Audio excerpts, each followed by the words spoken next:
Yo les bros, c'est Goji. Alors déjà je vous dois des excuses, j'ai stoppé les vidéos pendant un bon mois sans vous avertir sur YouTube alors que j'étais en pleine parution fréquente. J'avais repris un bon rythme et tout et c'était vachement cool. Sauf que voilà, sans rentrer spécialement dans les détails, j'ai eu quelques problèmes perso qui m'ont mis un peu au fond. Je me sentais pas vraiment capable d'écrire quoi que ce soit et je pense que ça se serait ressenti de toute façon. Donc vraiment, désolé les amis, on va reprendre nos habitudes, voire même plus qu'avant car bientôt je vais vous annoncer quelque chose et je vais avoir besoin de votre présence et votre soutien pour y arriver et pour trouver la force d'y arriver surtout. Aujourd'hui on se retrouve pour un numéro 2 de la vidéo 4 réveils de fruits du démon surpuissants que vous avez extrêmement aimé. J'ai lu vos commentaires et j'ai rajouté quelques personnages qui ont totalement leur place à la fois dans cette série de vidéos et à la fois dans votre cœur tant vous avez l'air de les apprécier. Sans plus attendre, commençons. Le zéro absolu d'Aokiji. Le premier personnage de cette vidéo, Aokiji, est sans doute le marine le plus aimé de tout One Piece. Son attitude, ses pouvoirs et ses causes sont radicalement différentes du marine qui lui est le plus détesté à Kainu.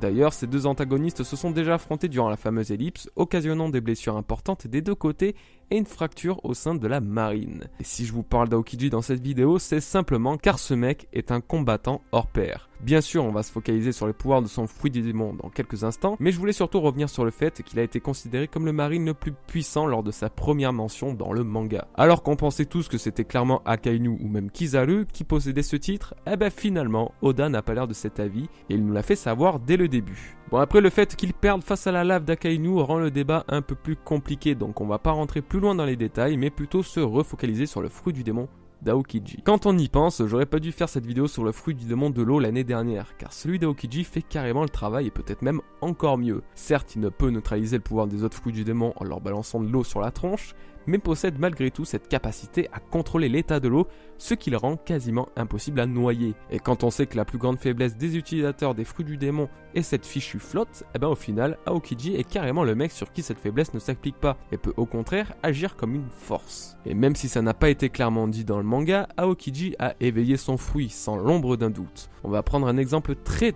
simple qui parle de lui-même pour confirmer mes dires, son petit combat contre Doflamingo. Déjà de base, on présente Doflamingo comme un monstre. Il est loin d'être le grand corsaire lambda pouvant être défait par Luffy avant les 2 années d'ellipse. Ce type peut gérer tout un tas de situations, résister, riposter et utiliser son pouvoir sans aucune foutue limite. Par contre, face à Aokiji, là ça a été totalement différent. Dominé en une seule attaque, il n'a pas eu le temps d'achever le coup qu'il allait porter à Smoker, qu'Aokiji l'avait déjà gelé sur place, de la tête aux pieds. Si ce dernier avait vraiment voulu en finir avec lui, Doflamingo aurait été brisé en des milliers de petits glaçons bons à refroidir la bouteille de coca que ta mère a oublié de ranger dans le frigo. Du coup, là, j'ai pris conscience qu'un autre stade de maîtrise de fruit du démon était atteint et que c'était juste monstrueux. D'ailleurs, la puissance de son foie rivalisera avec celle de l'azote liquide d'après le Weekend One Piece, à savoir moins 195,79 degrés Celsius. Vous vous en rendez compte? Il a à moins de 100 degrés Celsius de différence avec le zéro absolu, la température la plus basse qui puisse exister et qui se situe aux alentours des moins 273 degrés Celsius. Imaginez que l'attaque ultime d'Aokiji, le summum de son éveil,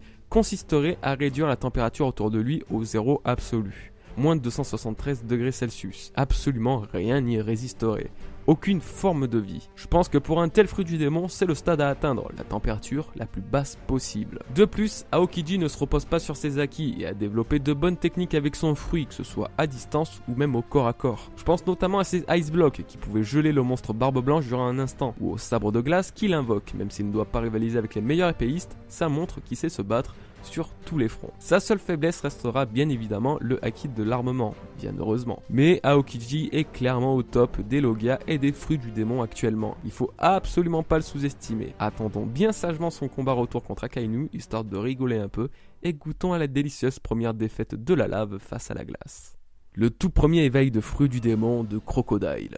L'un des tout premiers logias présentés dans le manga après celui de Smoker, ainsi que premier Shichibukai défait par Luffy, Crocodile nous a montré l'étendue des pouvoirs que cette catégorie de fruits du démon peut conférer. En plus d'être absolument intangibles, les logias sont invulnérables dans leur élément, quel que soit l'adversaire. Et ça, Crocodile nous l'a bien fait comprendre. Alors certes, en comparaison avec Aokiji, qui est insensible à quasiment tout, sauf au traditionnel haki, comme on le disait, Crocodile et son Sunasuna no Mi, lui, est beaucoup plus vulnérable. En effet, le sable a tendance à absorber les liquides, le rendant ainsi plus compact lorsqu'il est sec. Du coup, dans le cas d'un logia, c'est une grosse faiblesse car cela rend son utilisateur tangible et bien trop vulnérable aux coups physiques. Putain, j'ai l'impression d'être Fred et Jamie, quoi, c'est ouf. Mais nous avons là que le vrai défaut du Suna no Mi de Crocodile, car celui-ci semble sans limite et absolument mortel dans quasiment n'importe quelle situation. C'est en particulier sa capacité à absorber l'humidité qui le rend si dangereux. Il peut assécher le sol afin de le rendre à l'état de sable et ainsi multiplier le contrôle qu'il peut avoir sur son environnement, créant une sorte de cycle destructeur sans fin.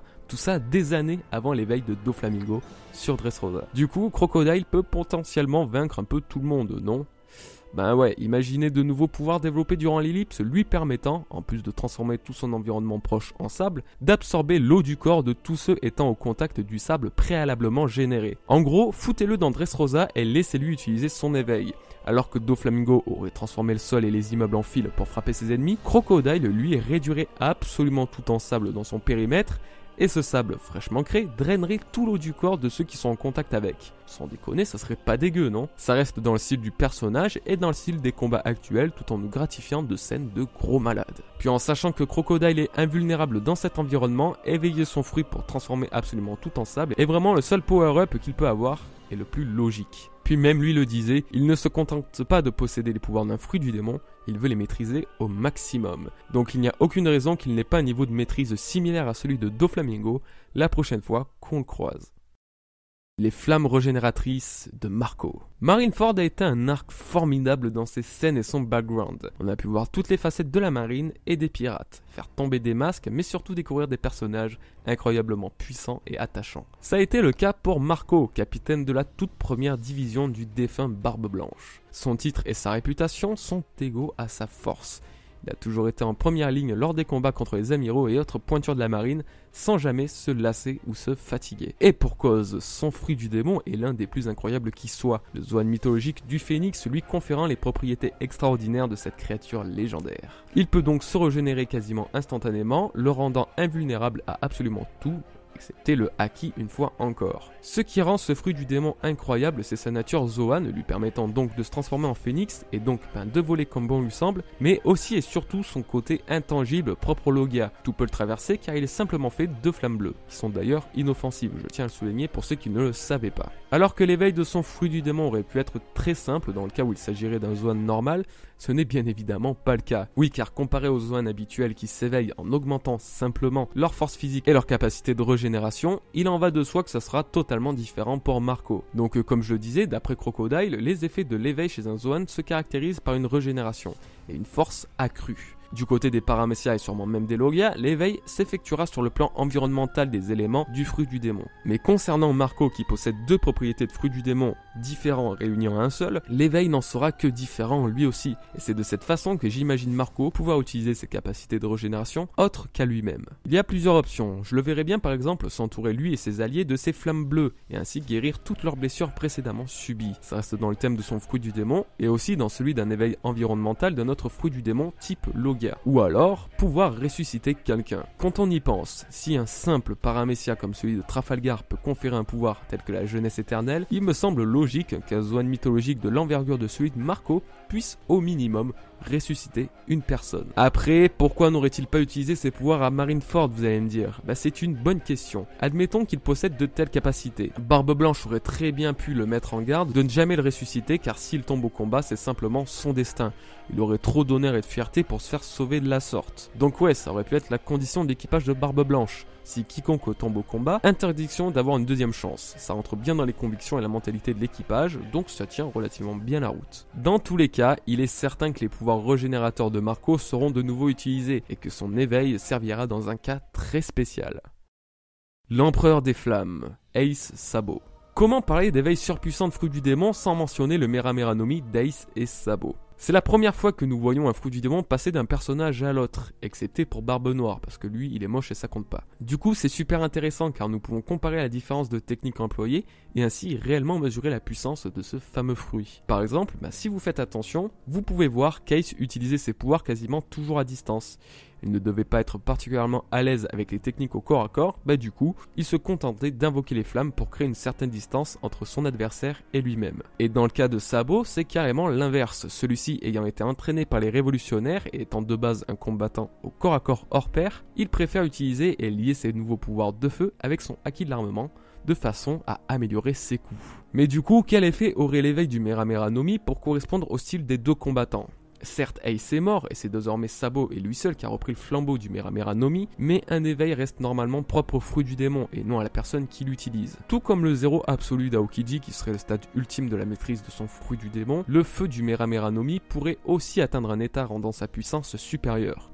Les flammes bleues. Alors là, encore une fois, rien à voir avec celles de Marco qui sont inoffensives, car dans les faits, le feu change de couleur suivant sa température. La flamme rouge ou jaune habituelle est généralement autour des 1000 degrés, tandis que les flammes bleues sont 2 fois plus chaudes, soit dans les 2000 degrés. Bah alors, je suis pas chimiste, les gars, je sais que certains d'entre vous sont bien plus calés que moi dû à leur étude, donc m'en voulez pas si une erreur s'est glissée dans mes informations. Je me base beaucoup sur des sites de confiance tels que Wikipédia pour ce genre de données, donc en théorie, il ne doit pas y avoir d'erreur, mais je préfère malgré tout vous prévenir histoire que je me fasse pas lyncher. Bref, les flammes bleues seraient donc le statut ultime, surpassant largement le magma d'Akainu. Et ça reste ainsi cohérent avec l'utilisation du Meramera no Mi. Si Ace l'avait toujours eu, il aurait très bien pu l'éveiller et le maîtriser au point de générer ses destructrices flammes bleues. Pour Sabo, ça reste toujours d'actualité et rien ne l'empêche de nous sortir un Moeru Ryosuken Kain Ryoro, mais modèle flamme bleue infernale. Trop badass. Après, même si Sabo semble clairement plus fort qu'Ace à ce moment-là, les attaques du fils de Roger et la maîtrise de son fruit du démon étaient quand même juste extraordinaires. Une chose en particulier m'a choqué lors de sa première apparition sur l'île de Drum quand il cherchait Luffy en début d'aventure. L'aura qu'il dégageait avec son Meramera no Mi était tellement forte qu'il en avait stoppé la tombée de neige